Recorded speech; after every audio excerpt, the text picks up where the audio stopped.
Bismillahirrahmanirrahim. Alhamdulillah. Wassalatu wassalamu ala asyrafil anbiya'i wal mursalin wa ala alihi wa sahbihi ajma'in. Subhanaka la ilma lana illa ma 'allamtana innaka antal alim. Wa tub 'alaina innaka antat tawwabur rahim. Astaqimah. Wa hidayatan lisan. La hawla wa la quwwata illa billah. La hawla wa la quwwata illa billah. Allahumma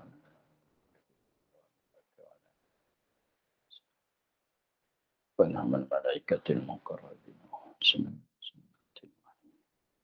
وافتح علينا رحمتك وعلمنا عصرك رب اشرح لنا صدرنا ويسرنا وعلم عقدة من لساننا يا رب.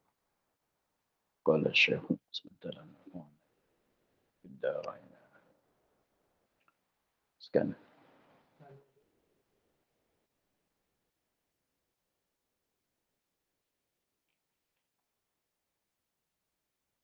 Kemudian maka tarawih.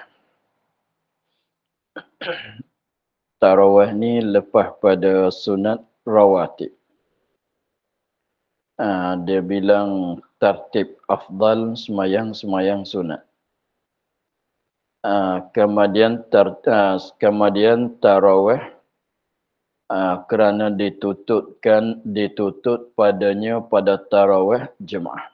Semayang sunat yang ditutupkan berjemaah, yang ditutup buat dengan secara berjemaah itu lebih afdal daripada semaya sunat yang tidak ditutupkan berjemaah. Kemudian sunat duha. Sunat duha ni bawah pada sunat tarawih.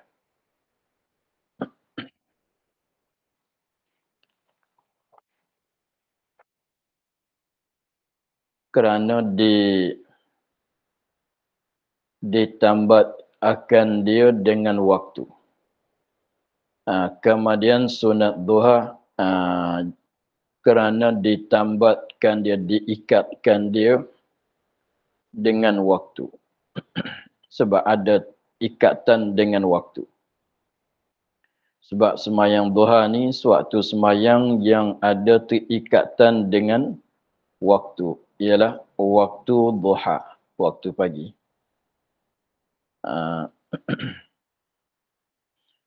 Maka barang yang bergantung dengan perbuatan. Jadi sunat duha ni lebih sebab dia bersangkutan dengan, ada ikatan dengan waktu. Jadi ibadat yang bersangkutan dengan waktu, yang ada terikatan dengan waktu lebih afdal daripada yang ada ikatan dengan tempat. Tengok. Dia katanya, maka barang yang bergantung dengan perbuatan. Maka barang yang semayang sunat. Maka barang yang semayang sunat, maka ni maknanya bawah pada sunat duha lah. Bawah pada sunat duha ialah barang yang sembahyang yang bergantung dengan perbuatan. Yang bergantung dengan perbuatan maknanya ada sakutan dengan perbuatan. Kalau tidak ada perbuatan ni, tidak ada sunat solat. Seperti 2 rakaat sunat tawaf. Ni nak cerita katanya, dia ada bergantungan, ada sakutan, ada ikatan dengan perbuatan orang. Seperti kalau tak tawaf, tak ada lah sunat. Tak ada tawaf, tidak ada lah sunat. 2 rakaat tawaf. Gitu. Seperti sunat, seperti 2 rakaat sunat tawaf. Dan ihram. Dan sunat ihram. Ini pun semayang sunat yang bersangkutan, yang ada bergantungan dengan perbuatan. Seperti ihram, sunat wudu, sunat tahiyyat. Tu ada. Dan sunat tahiyyatul masjid. Jadi kalau tak masuk masjid, tak ada dah sunat tahiyatul masjid. Kalau tak ada ihram, tak ada dah sunat ihram. Kalau tak ada tawaf, maka tak ada lah sunat tawaf. Itu maknanya sunat-sunat yang bergantungan dengan perbuatan. Ini bawah pada semayang sunat duha, peringkat dia. Dan tiga ini satu martabah. Dan tiga ini, mana dia? Sunat tawaf, sunat ihram, sunat tahiyatul masjid. Dan tiga ini, mana dia? Sunat tawaf, sunat ihram, sunat tahiyatul masjid. Satu martabah. Maknanya duduk di peringkat yang sama. Duduk di satu peringkat sama.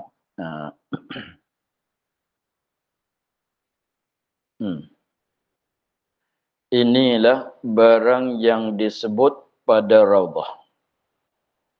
Inilah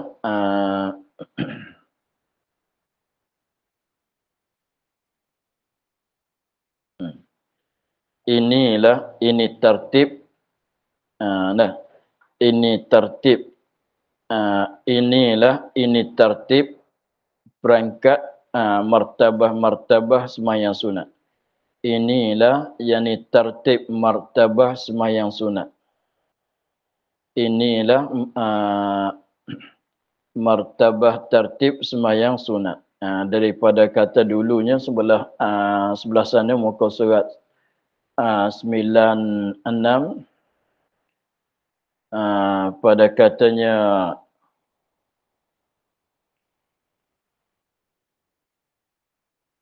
sembahyang yang pertama sembahyang 2 hari raya. Yang keduanya sembahyang gerhana, yang ketiganya sembahyang minta hujan, hingga akhirnya. Maka tertibnya yang tersebut itu peringkat-peringkat tertib peringkat yang tersebut tu ialah mengikut barang yang disebut di dalam kitab Raudhah bagi Imam Nawawi. Jadi di dalam kitab Raudhah Imam Nawawi macam ni lah dia susunnya. Jadi katanya sembahyang 2 hari raya lebih afdal daripada sembahyang gerhana. Lepas tu sembahyang gerhana lebih daripada sembahyang minta hujan. Sembahyang minta hujan tu lebih afdal daripada sembahyang witir.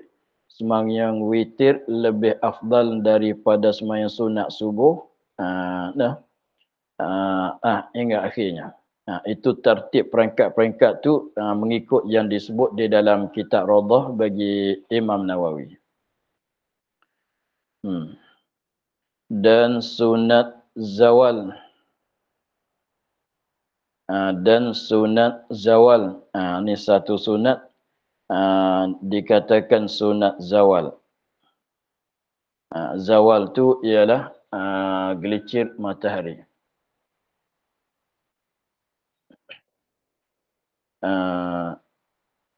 Waktu dianya dibuat tu selepas pada gelincir, apabila gelincir matahari, sekejapnya kita buatlah. Jadi belum pada lain daripada sunat qabliyah bagi zuhur. Sebab zuhur masuk tu ialah pada waktu zawal. Apabila zawal tu kita sembahyang sunat zawal. Zawal tu gelincir matahari. Gelincir matahari tu ialah dah masuk waktu zuhur. Mana lepas tu pulaknya sunat zuhur pula lah. Dan sembahyang sunat ghaflah lalai. Ghaflah tu lalai. Sekiranya kalau seorang di dalam kelalaian, maka sunat bagi dia tu sembahyang sembahyang 2 rakaat. Dan dinamakan dia sembahyang sunat ghaflah sunat awabin.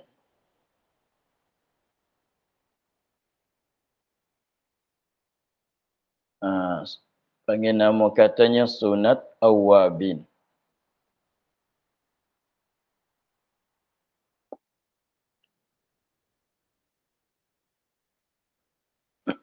sunat awabin ni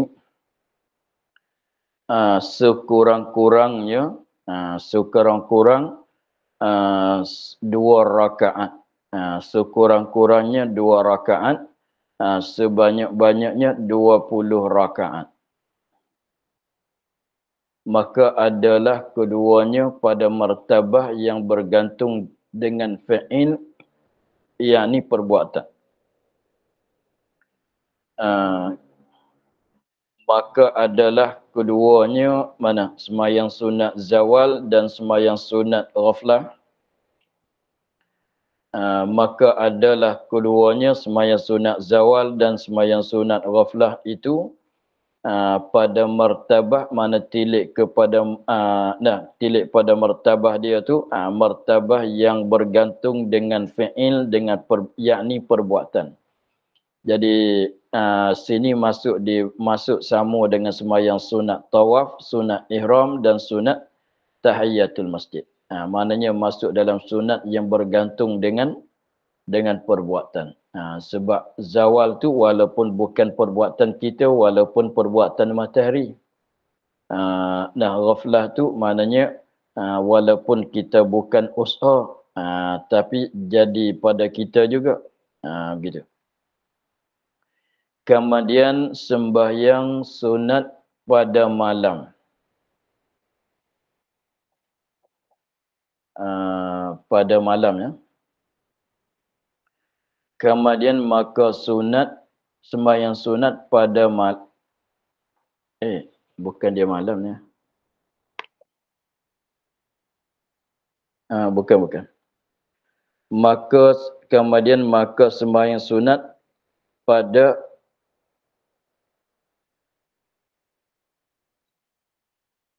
betul.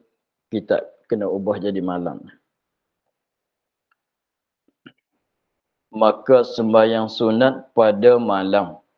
Pada malam. Tu ain tu ubah jadi mim.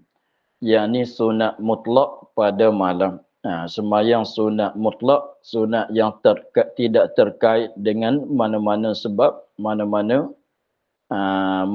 waktu. Tapi kita sembahyang sunat tu pada waktu malam.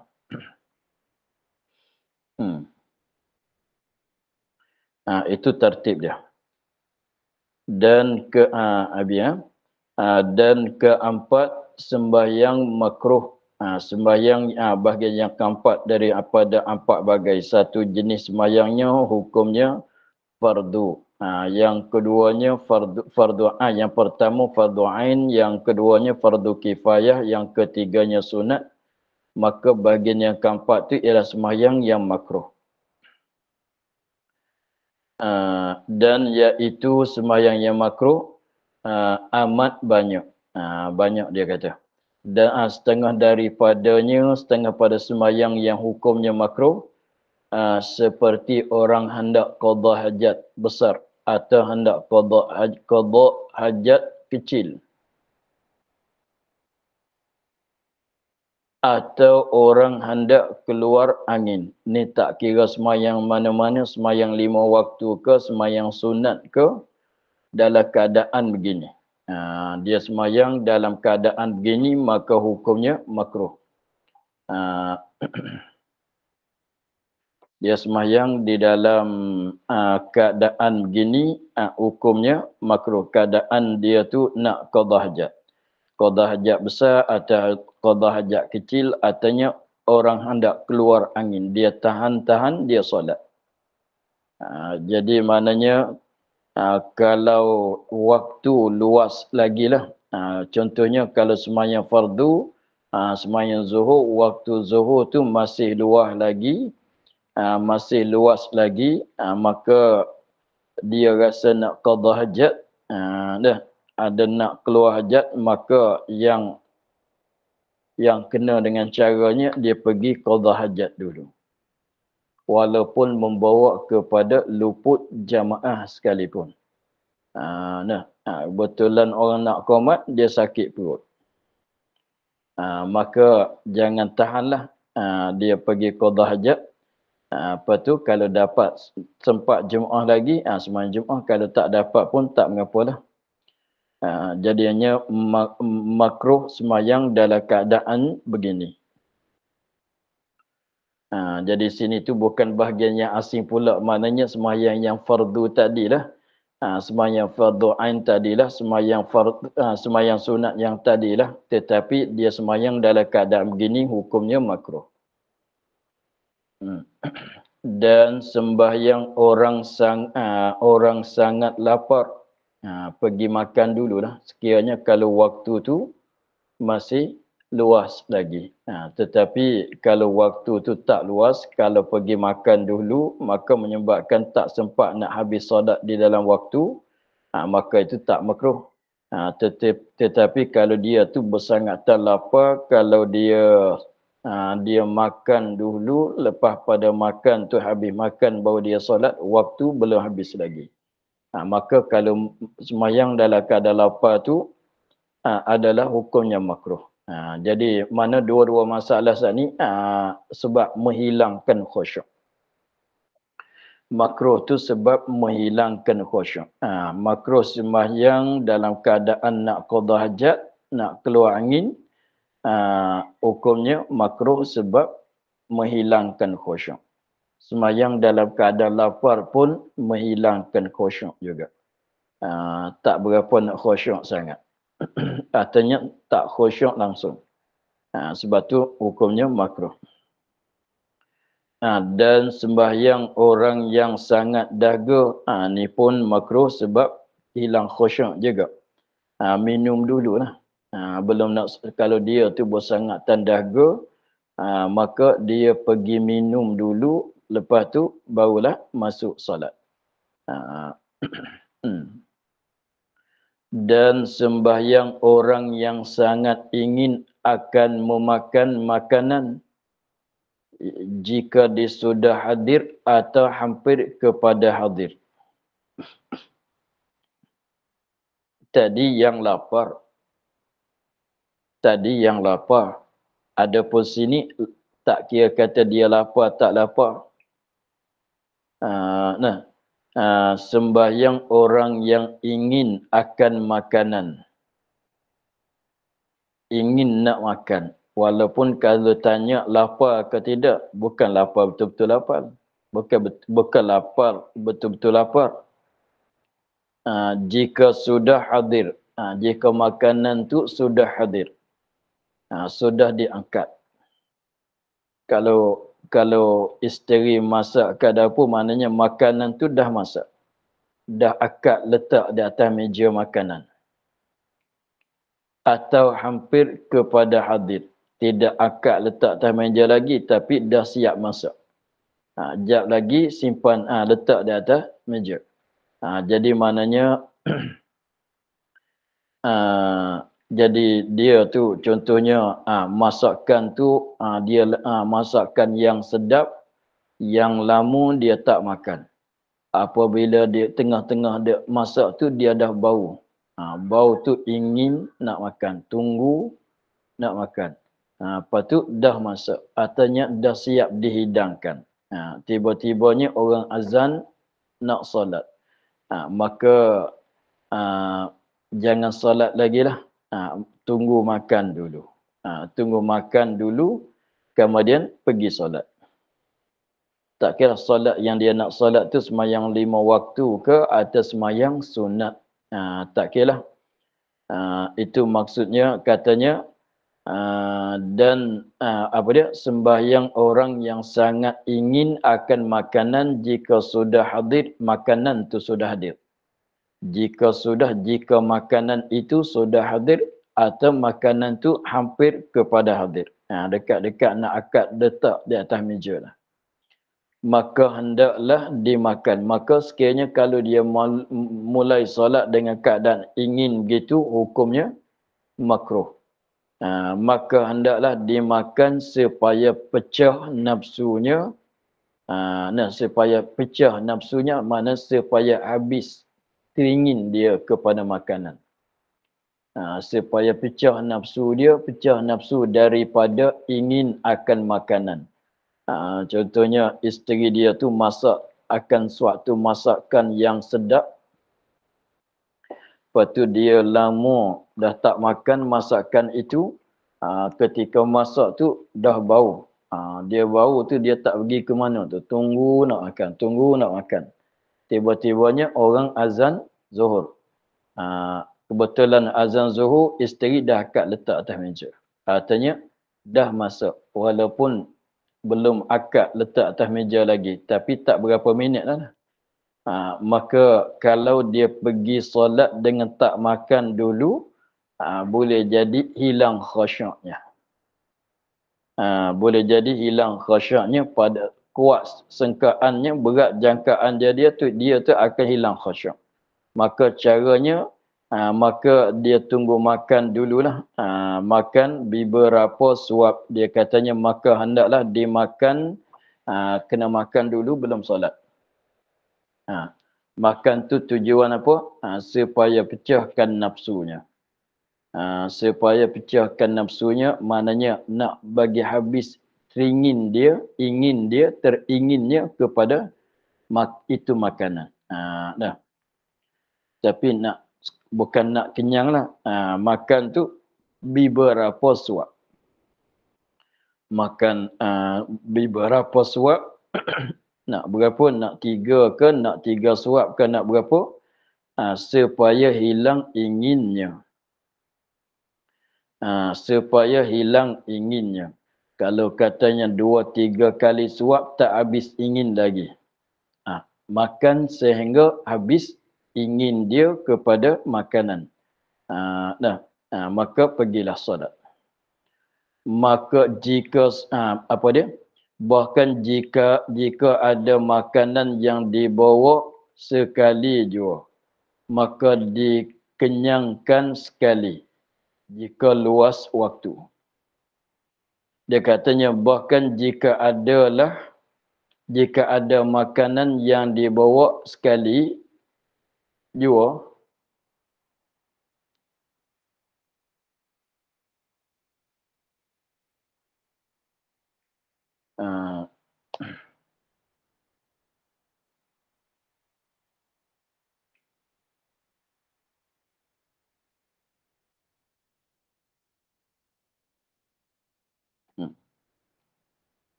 bahkan jika ada makanan yang dibawa sekali jua, maka dikenyangkan sekali jika luas waktu. Dia katanya bahkan jika ada makanan yang dibawa, yang dihadirkan tadi itulah sekali. Mana sekali makan habis. Maknanya untuk sekali makan. Maka dikenyangkan sekali. Maka dia makan sampai kenyang lah. Sebab kalau masakan tu banyak, satu periuk, masakan tu, kalau makan sekali, 2-3 kali tu biasanya kalau orang kampung tu, kalau dia buat satu-satu masakan tu, bukan sekali makan, dapat makan 2-3 kali. Satu-satu jenis masakan tu dapat makan 2-3 kali. Maka dia makan dulu beberapa suap untuk nak pecahkan inginan nafsu dia.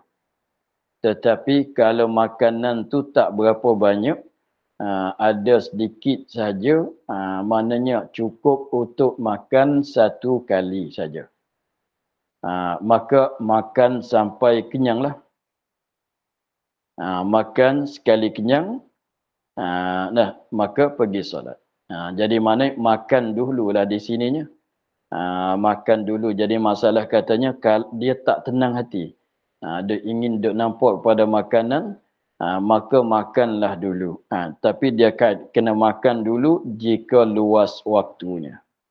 Kalau waktu solat tu, tak kira solat sunat, solat apa dia? Solat sunat atau solat 5 waktu, tak kira lah. Sekiranya kalau waktu tu masih luas lagi, maka makan dululah. Tetapi kalau waktu tak luas, dekat nak habis dah, maka makan dalam keadaan sembahyanglah dalam keadaan ingin kepada makanan itu. Sebab kita nak jaga, kalau kita makan dulu memanglah habis khusyuk. Apabila maknanya kalau kita makan dulu memanglah khusyuklah hati, tetapi membawa kepada tak sempat nak habis solat, nak selesaikan solat di dalam waktu. Dah. Maka semayang dalam waktu tu adalah wajib. Khusyuk tu bukan dia wajib, bukan sunat. Dan sembahyang orang yang sangat mengantuk.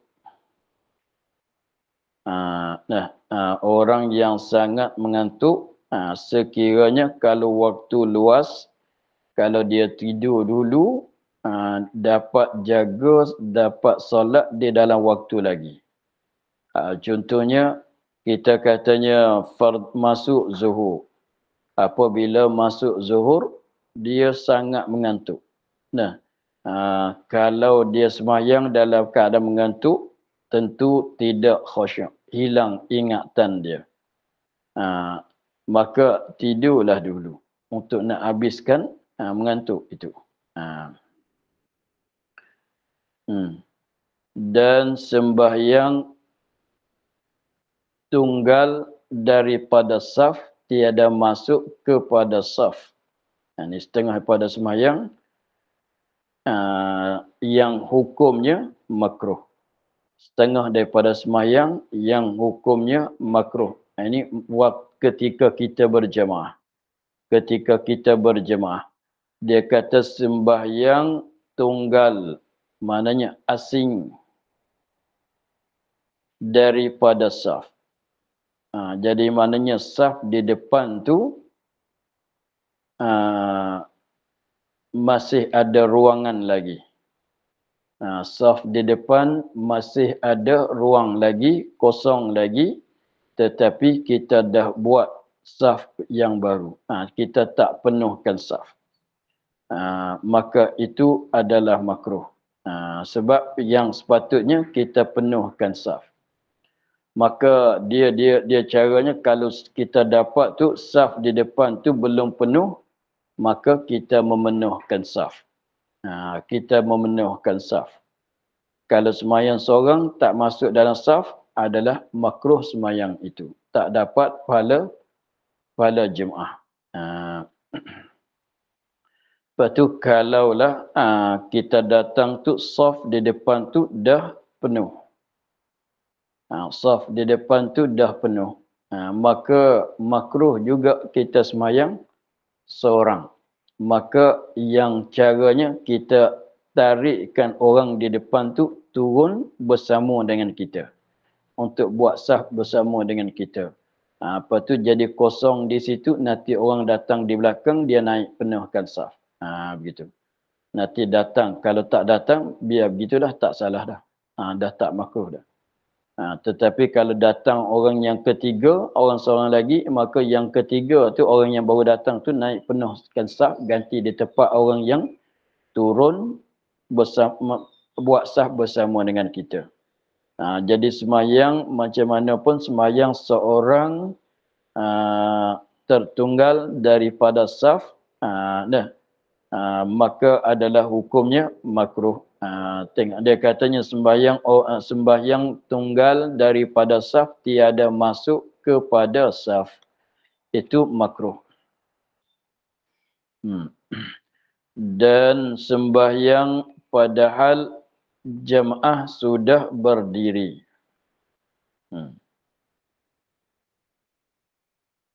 Dan sembahyang padahal sembahyang jemaah. Kita mulai sembahyang sunat. Padahal jemaah sembahyang zuhur dah berdiri, dah disolatkan. Mana kita, contohnya, kita datang kepada masjid.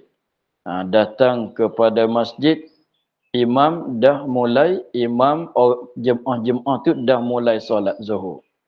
Kita masuk dalam masjid, kita sembahyang sunat tahiyatul masjid dulu. Artinya kita mulai sembahyang sunat qabliyah zuhur dulu. Padahal orang dah mulai sembahyang zuhur dengan secara berjemaah. maka itu sembahyang qabliyah atau sembahyang sunat tahiyatul masjid itu hukumnya makruh. Yang sepatutnya kita tinggal segala sunat-sunat, tahiyah pun kita tinggal dulu. Tahiyah pun kita tinggal, kita tak buat tahiyah, ingat kata sembahyang zuhur kita tu dah jadi tahiyah. Dan qabliyah jangan buat lagi, nanti buat lepas pada sembahyang zuhur, dapat pahala tunai lagi. Jadi maknanya kita masuk masjid, orang dah mulai sembahyang Jumaat zuhur, maka kita jangan mulai sunat, teruslah sembahyang zuhur, terus masuk sembahyang Jumaat zuhur. Itu maknanya sembahyang padahal Jumaat sudah berdiri. Itu maksud. Dan haram sembahyang yang tiada mempunyai sebab, dan haram ni satu lagi, sembahyang yang hukumnya haram. Tadi makruh, ni haram pula. Sembahyang yang haram pun ada juga. Sebab tu kalau orang tanya, sembahyang apa hukum? Kalau orang tanya, sembahyang apa hukum? Jangan selalu jawab, jangan terus jawab. Tanya dulu, sembahyang mana? Tanya dulu. Jangan kata wajib fardu ain. Kalau orang tanya sembahyang apa hukum? Kalau tanya sembahyang 5 waktu, bolehlah kita terus jawab. Sembahyang tarawih, kalau dia tentu gitu, bolehlah kita jawab. Kalau dia tanya sembahyang apa hukum, kita jawab ada kala wajib, ada kalanya sunat, ada kalanya makruh, ada kalanya haram. Kena jawab gitu. Kalau dia tak tentu, kalau dia tanya sembahyang 5 waktu, memanglah sunat itu wajib fardu ain, gitu. Sebab kalau tanya sembahyang apa hukum, kita tak boleh nak terus jawab. Boleh jadi haram. Dan haram sembahyang yang tiada mempunyai sebab. Jadi haram kita mulai sembahyang, kan sembahyang, haram kita masuk di dalam solat, di dalam sembahyang yang tiada mempunyai sebab. Seperti sunat mutlak, atau yang mempunyai sebab tetapi mutaakhir.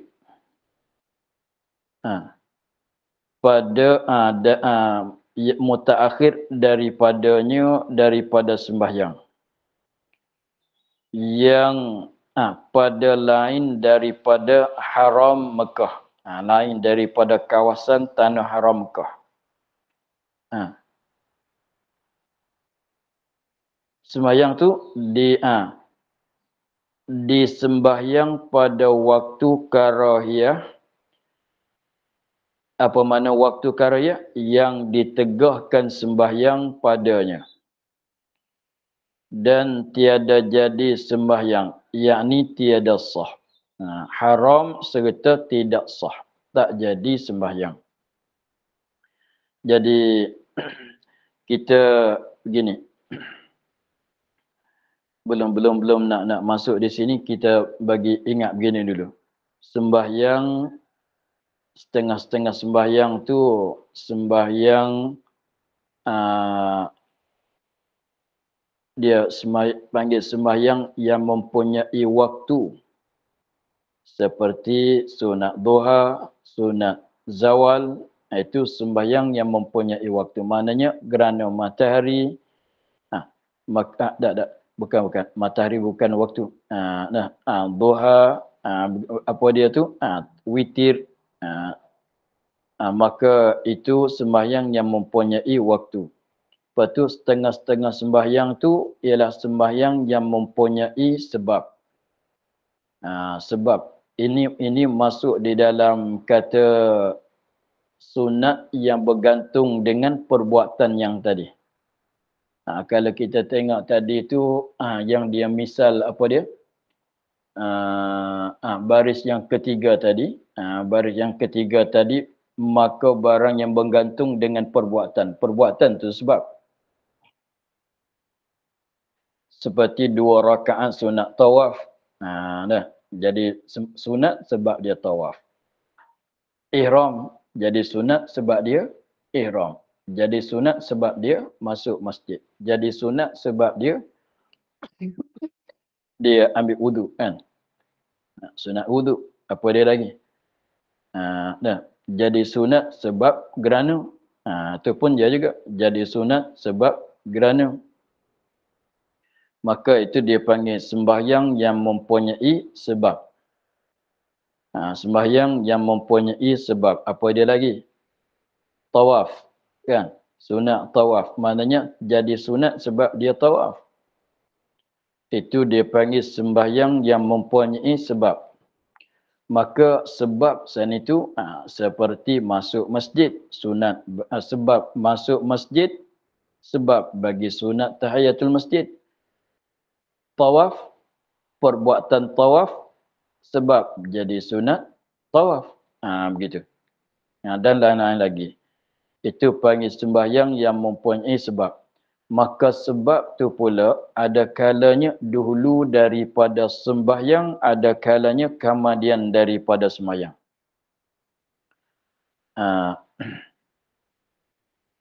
Sebab tu pulanya ada kalanya sebab nak jadi sunat solat tu. Sebab nak jadi sunat solat tu ada kalanya sebab tu dahulu daripada berlaku, dahulu daripada sembahyang, ada kalanya berlaku kemudian daripada sembahyang. Contohnya mudah-mudahnya tengok. Kalau kita pergi buat haji, kita nak ihram. Sunat ihram ada kan? Sunat ihram. Tetapi kita sembahyang dulu belum pada ihram ke sembahyang kemudian pada niat ihram? Umrah pun sama. Umrah pun sama. Jadi maknanya kita sembahyang dulu. Sudah kita sembahyang 2 rakaat. Lepas tu habis sembahyang 2 rakaat baru nawaitul hajja wa ahramtu min nawaitul umrata wa ahramtu biha kan. Jadi maknanya sembahyang apa tadi? Sembahyang sunat ihram. Jadi sunat sembahyang ihram tu sebab kita ihram. Tetapi di situ sembahyang dulu belum pada niat ihram. Itu maknanya sembahyang mempunyai sebab, tetapi sebab tu terkemudian daripada solat. Faham gitu? Sunat tu jadi sembahyang berlaku sembahyang belum pada sebab. Apa dia sebab? Ialah ihram. Itu dipanggil sebab mutaakhir. Sembahyang sunat ihram kita panggil sebab sembahyang yang mempunyai sebab yang mutaakhir, yang terkemudian. Jadi sebab tu berlaku dilaku selepas pada sembahyang. Itu panggil sembahyang sebab mutaakhir.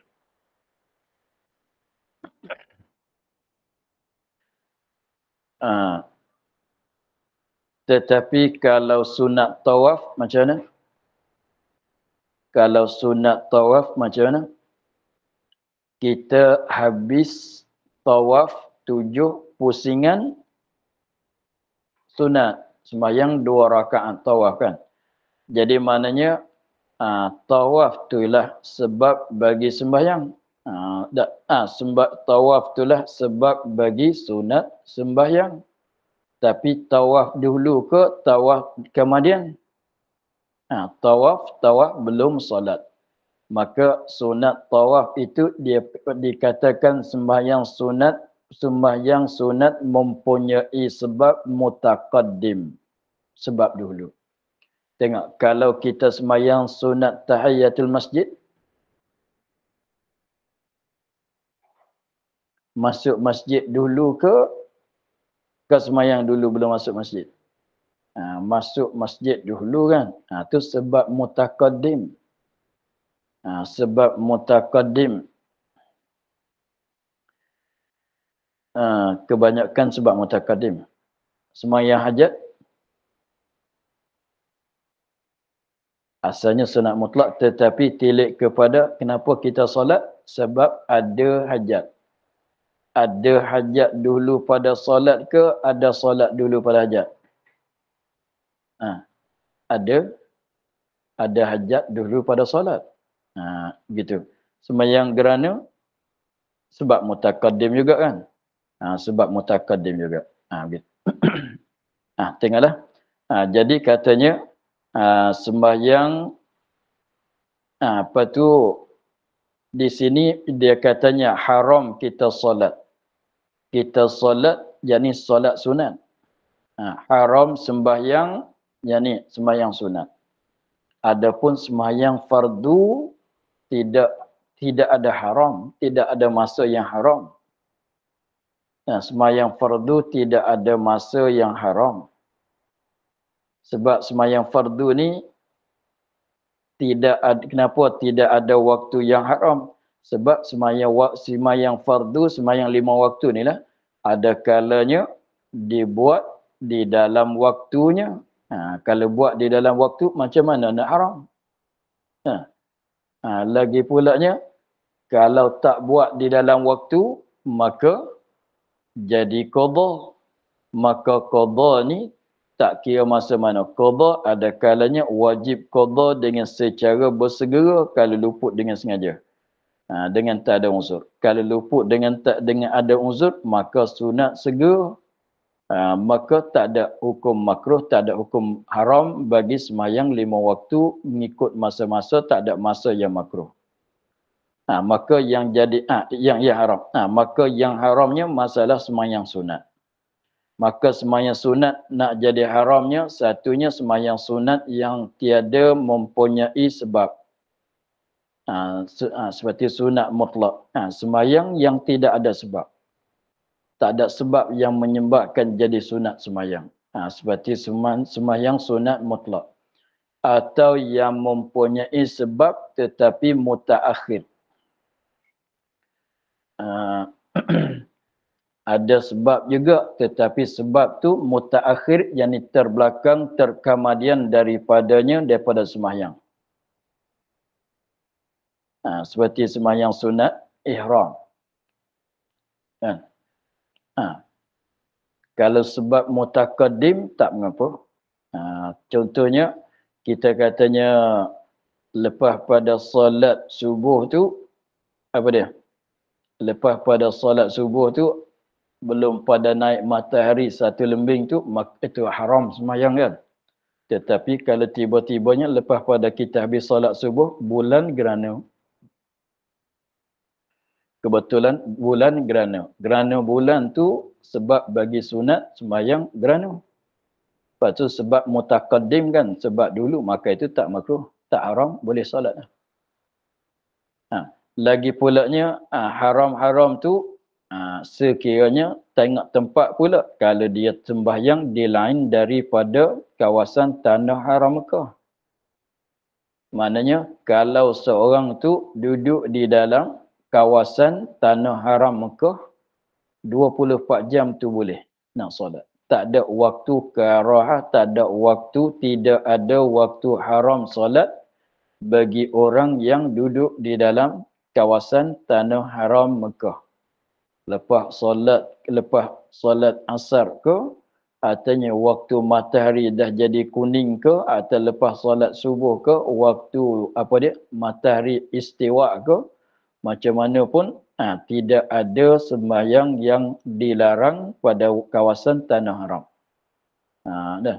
Sembahyang mutlak pun boleh nak solat, boleh semua. Tak ada waktu yang diharam. Begitu.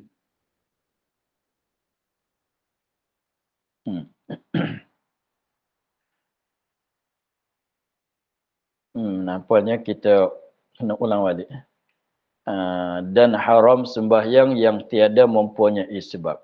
Wallahu a'lam. Alhamdulillah rabbil alamin.